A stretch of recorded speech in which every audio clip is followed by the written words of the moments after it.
Main శ్రీశైలంలోని మన ముందు మాత్రం 2 కిలోమీటర్ల వాటర్ స్టోరేజ్ ఉంటుంది. కృష్ణానది, ఈ కృష్ణానది జన్మస్థానం మహారాష్ట్ర మహాబలేశ్వరం. అక్కడ నుంచి ఆల్మట్టి డ్యామ్, నారాయణపూర్, జూరాల, బీచ్పల్లి, సంగమేశ్వర్, నెక్స్ట్ శ్రీశైలం. అక్కడ గేట్లు ఓపెన్ చేస్తే నాగార్జున సాగర్, నెక్స్ట్ కృష్ణకళ, విజయవాడ, బంగాళాఖాతం కలిసిపోతుంది. ఈ కృష్ణానది కృష్ణా డిస్టిక్లోని అంశంలో సాగర సంగమం జరుగుతుంది. హలో సిస్టర్,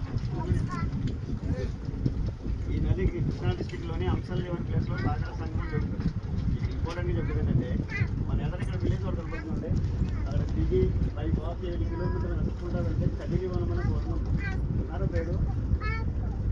కదిలివనం పేరు ఎవరు కర్ణాటకలో ఎవరు వెళ్ళా కదిలివనం సరే వెనుకది వెళ్ళండి. ఇప్పుడు మనం వెళ్ళి గుహలో లక్షమహాదేవ తపస్సు చేసిన తర్వాత ఆ కదిలివనం వెళ్ళి అక్కడ స్వామి వనంలో అయిపోయింది. ఆ కదిలివనం నుంచి 9 కిలోమీటర్లు నడవగలిగితే దత్తాత్రేయ చేసిన శ్రీపాద వల్లభ లింగంబర స్వామిగా ప్రగాఢ స్థానం దగ్గర ఆయన పాదాలు ఇప్పటికీ ఉన్నాయి. మొత్తం 15 కిలోమీటర్లు ప్యాకేజ్ ఉంది. మీరు అక్కడికి వెళ్ళాలనుకుంటే తెలంగాణ ఫారెస్ట్ పర్మిషన్ ఎలా తెచ్చుకోవాలి. శ్రీశైలం నుంచి హైదరాబాద్ రూట్లో మధ్యన అచ్చంపేట విలేజ్ ఉన్న కృష్ణా లెటర్ అది తీసుకొచ్చి మా మేనేజ్మెంట్ వాళ్ళు చూపిస్తే బోర్డు అరేంజ్ చేస్తారు. అది ఒక రోజులో వెళ్ళి రాలమన్నది. ఒక నైట్ అక్కడ ఉండి స్వామి అమ్మవారి దర్శనం చేసుకుని మరుసటి రోజు రావాలి. అది తపస్కి ధ్యానానికి అనువైన ప్రదేశాలు. ఆల్మోస్ట్ 650 రూపాయల టికెట్ పెట్టారంటే 199 మంది. ఏదో టూరిజం వాళ్ళు 4 గంటలు బోర్డింగ్ పెట్టారంటే గుహలో ఏమన్నా చూసి వచ్చేదాన్ని బయలుదేరొస్తారు. మీరు వెళ్ళేదైతే పిక్నిక్ స్పాట్ అయితే కాదండి. అది ఒక ఆధ్యాత్మిక స్థలం, దాన్ని తక్కువ భూమి అని పిలుస్తారు. మీరు ఈ తక్కువ భూమిలోకి 70 అడుగులు నడుచుకుంటూ వెళ్ళాలి. ఈ 70 అడుగులో 40 అడుగులు మాత్రమే నడుచుకుంటూ వెళ్ళాలి. కానీ 30 అడుగులో 15 అడుగులు ముందు వెళ్ళాలి, 15 అడుగులు క్రాస్గా వెళ్ళాలి. లోపల చీకటి ఉంటుంది, ఆశ్చర్య డబ్బులు ఉంటుంది, గబ్బిలాయలు ఉంటాయి, గబ్బిలాయలు స్మెల్ కూడా ఉంటుంది. చీకటిలో వెళ్తారు కాబట్టి చాలా జాగ్రత్తగా వెళ్ళి స్వామిని దర్శనం చేసుకుని రావాలి. మీరు ఈ విషయం విన్నారా? శ్రీశైలం ఋషులు, యోగులు, సిద్ధులు, అఘోరాలు లాంటి వాళ్ళు వస్తారండి. ఈ విషయం కూడా వినలేదా మీరు? శ్రీశైలం అంటే ఎలా వెళ్తే కైలాసం ఉంటుంది, యోగులు వస్తారు శ్రీశైలానికి.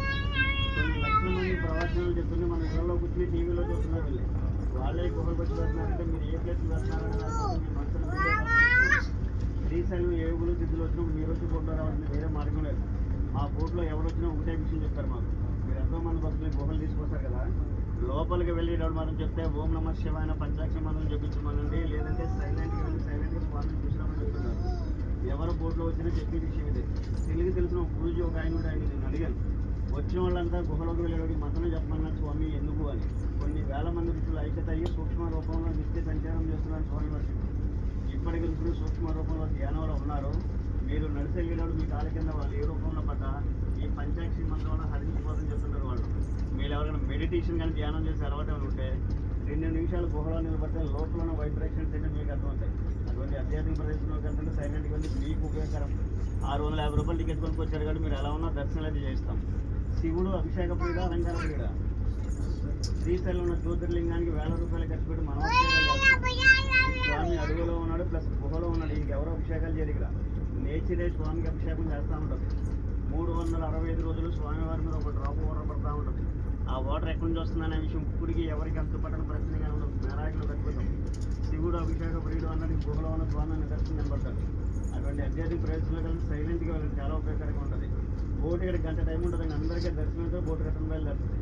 మీరు కూర్చున్న సీట్లు అయితే రిజర్వేషన్ టైప్ సీట్లే. రిటర్న్ కూడా 10 సీట్లు కూర్చొని సహకరిస్తే జాగ్రత్తగా ఇంట్లో తీసుకెళ్తాం. చిన్నపిల్లలు ఉల్లి చేసి ఉల్లేసి వెళ్తాం. నెక్స్ట్ పికప్ కొంచెం నవ్వండి అన్న.